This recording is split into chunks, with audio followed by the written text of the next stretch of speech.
Hey everyone, Mark here from the windowcleaningstore.com. In today's video, we're talking about winter window cleaning and more specifically, how to clean windows when the temperature outside is below freezing. Now you may be a professional window cleaner going into your first winter season, or you could be a homeowner, maybe you want to clean a few windows before the holiday season. Number one question I get asked is, how do I stop my water from freezing? Whether it's in the bucket or after I apply it to the glass, how do I stop that from freezing up? If you're only doing one job, or maybe you're a professional and you've just got light winter window cleaning work to do, you could probably get by with winter windshield washer fluid. They come at different temperature ratings. This one here says it's good down to -40.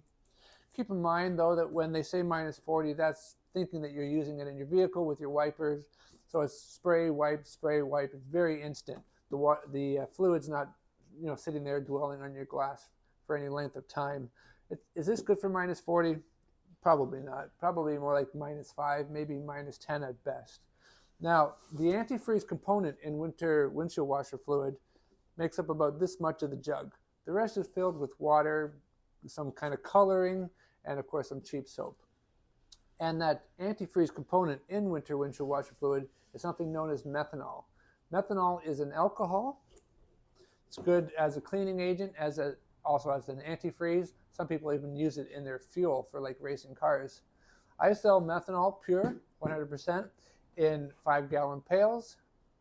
Now, one thing to note, there are certain parts of the world, they can also call it a different name, like methyl hydrate. You may often see methyl hydrate in the paint department, in the hardware stores across Canada. It's exactly the same thing, methyl hydrate, methanol, exactly the same. Now, the next question I usually get asked is, well, what's the mix ratio to stop that from freezing when I add that to the water? Now, I wish there was an easy, simple answer, like a 3-to-1, 4-to-1 ratio or whatever, but unfortunately, it's going to be different every time, and it's going to be something that you're going to get used to over time just from experience. The reason being is that whether you're cleaning, let's say, a building out in an open field where there's no protection, there's wind everywhere, it's going to be much colder there than, let's say, in a more urban area where you might have some buildings around you blocking the wind. Is it sunny out? Is it cloudy out? Are you doing the windows on the south side versus the north side? The climate can really change depending on where you're working. So what you're going to want to do is, and I always tell people this, if in the normal course of the season you start off with half a bucket full of water, then you put your soap in. When it's winter time, you want to start off with a lot less, like maybe even half that. Because the more water you have in your bucket, the more antifreeze or methanol you're going to have to put into the water to create that ratio where it's non-freezing. So start off with a lot less water, then you'll have to put less windshield washer fluid or less pure methanol. You can always, like if you have an empty container, you can always take your 5-gallon pail and just fill one of these and keep this in the vehicle. A lot better than having to lug this thing around in case you need to add a little bit more. One of the other things you might find is that sometimes it seems like your mix is pretty good and things aren't freezing up, but then you go to another area of the building and it's a lot windier, and then you're finding it is starting to freeze up.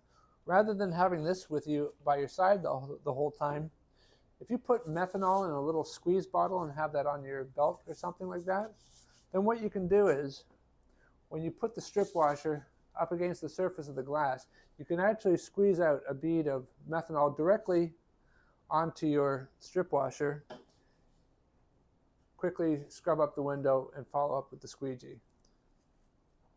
And speaking of tools, that's the next question I get asked is certain things like, is there a specific rubber I should be using in the wintertime? Now, certain brands like Hydrate are pretty much all season, and I've used Hydrate down to -10, -15 without any issues. Other brands will have formulas, for the summer and for the winter. So a hard rubber is great for the hotter climate. A soft rubber is better for the cold, because the colder it is outside, the more likely it's going to make your rubber stiff. So you start off with a soft, it's not going to get that stiff when you're working with it. As far as carrying your tools, you notice that I have the scrubber in this sieve over here. And on the other side, I like to keep my squeegee. I like to keep the tools on the outside of the bucket, and here's why. The more you have your tools inside, the more you're going to have to dunk your hands in there to fish them out, and then wring them out and get rid of the excess water. So of course you're going to want to wear gloves. But the less chance you have to stick your hands in the water, the more you're going to be able to stay warm, and less likely you're going to be, getting chapped up hands and stuff. Which of course is why you're going to want to wear waterproof gloves or waterproof mitts, made specifically for the winter, of course. Now, the pros of using mitts is that usually mitts are made of a thicker construction. They're a little bit warmer. The fact that you're putting all 4 fingers in together, the fingers are keeping each other company, keeping your hands warmer. Usually it's easier to slip in things like hot pockets. So overall, you're going to be warmer throughout the day with mitts. The only drawback is that you don't have the dexterity to do detailing afterwards. So let's say after you squeegee, you want to detail with your towel, you may find you have to pull your mitt off, hold it underneath your arm like that.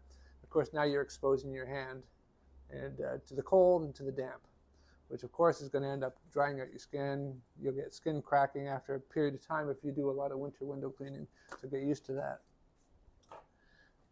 The option with the gloves, however, is that you can keep your gloves on the whole time if you have a good pair like these ones here that we sell. You keep them on after you're squeegeeing. You can grab your towel, detailing. You don't have to be pulling your glove off because these are quite form-fitting. So I talked about your skin drying out, cracking from winter window cleaning. So the next thing is I'd like to point out that you definitely want to use a product like this. This is O'Keeffe's Working Hands. It's a cream. You might have a similar product in your area. It's not only just a hand cream, but it's also therapeutic. It's healing. It can help heal those cracked skin. If you use this daily, you can keep your skin on your hands in really good shape. Even if they've gotten to a bad shape, if you use this quite often throughout the day, you'll notice after about a week or two that your hands are really healed up nicely. The last point I want to make out about using methanol or washer fluid in your bucket, because it is an alcohol, it will evaporate. And when you're working around your bucket, you don't want to be leaning over the bucket at all, because that evaporation, you could be breathing that in. It is toxic, so please keep in mind. So definitely, if you're going to be, topping up or getting your scrubber all prepared for the next job, just dip it in, you standing off to the side. You don't have to be hanging over here, and then just use the sieve to wring it out, or even the bucket to wring it out. Less chance you have to be touching it. And that's another reason why you want to be wearing gloves. You don't want to be absorbing alcohol into your skin. Then you could scrub away. So now a couple more tips for staying warm when you're doing winter window cleaning. You definitely want to be wearing layers, especially if you do storefront window cleaning, because some jobs may be just outside only, but other jobs are outside and inside. Now, when you're doing the outside window cleaning, you start to warm up as you're moving around. Then you come inside. If you don't take that big winter coat off, what's going to happen is you're going to start sweating really fast. Then after you finish that job, you're going to have to go back out to the freezing. It's going to make for a bad situation. You're going to feel very uncomfortable. You're probably going to make yourself sick over time. So definitely you want to be able to get yourself to a temperature where you're comfortable, whether you're outside or inside. Also, sometimes maybe in the morning when you start off, it's a lot colder, right? And then as it warms up throughout the day, maybe it was cloudy in the morning, maybe it's sunny in the afternoon, you can take off your big coat and then you take off a few of the inner layers and then put your big coat back on.